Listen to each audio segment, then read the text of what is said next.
Joshua Kittle here with Mortgage Clarity. And today we're going to talk about a loan program for investment properties. It's a non-QM loan. Again, if you don't know what non-qualified mortgage or non-QM loan is compared to a traditional qualified mortgage, check out my other video. I'll go over that in detail. But today we're going to talk about what's called a debt service coverage ratio loan. Big name, but it's a great program for borrowers who are looking at buying an investment property who might not normally be able to qualify through the traditional qualified mortgage program.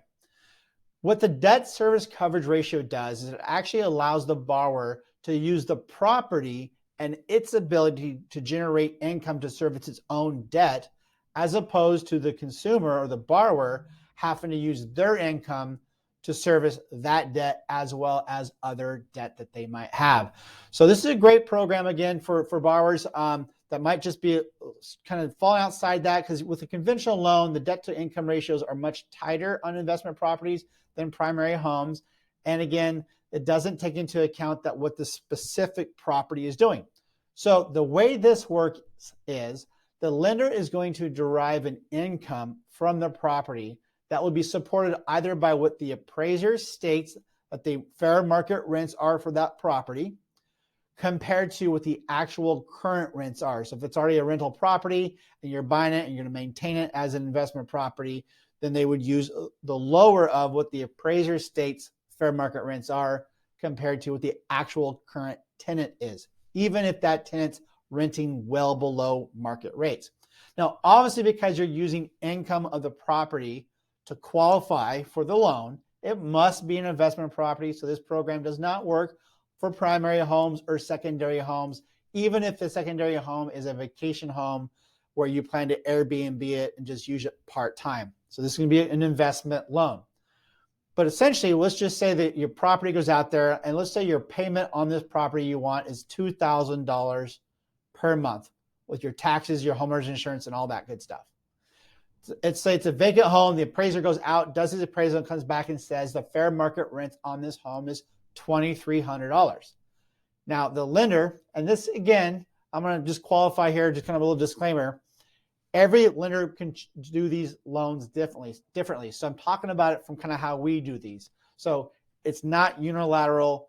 Investor by investor, because it's a portfolio program, will make their own requirements on this.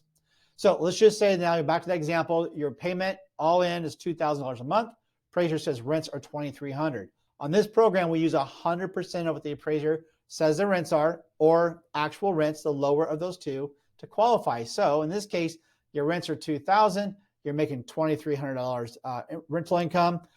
You meet the required credit score requirements, and you have sufficient assets and reserves.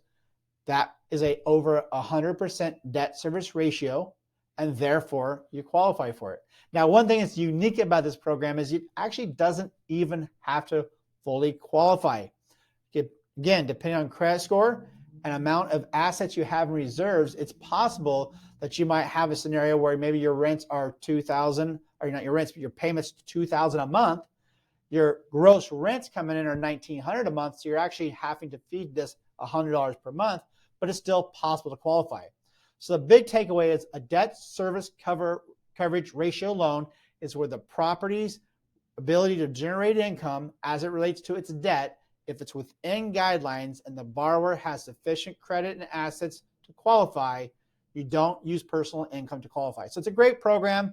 Also, one that's unique the way we do it too is we allow these programs to be closed into what's called LLCs. So some sophisticated investors like to create corporations to hold their individual assets in to kind of create liabilities there, a barrier there. But a lot of programs don't allow for that. You have to actually close it within your own personal name. So this is one of those programs where we actually do allow the investor to create a corporation or an LLC and take title for that property into the LLC's name as opposed as to an individual. So there you have it. I hope you enjoyed this video. If you have questions on it, please let me know. If you want to know if this would work for you, email me directly. If you haven't already, hit subscribe. That way you'll be alerted to other programs and stuff as I do videos in the future. And hit the like button if you enjoyed it. All right, thank you so much. Appreciate your time. And until next time, have an excellent day.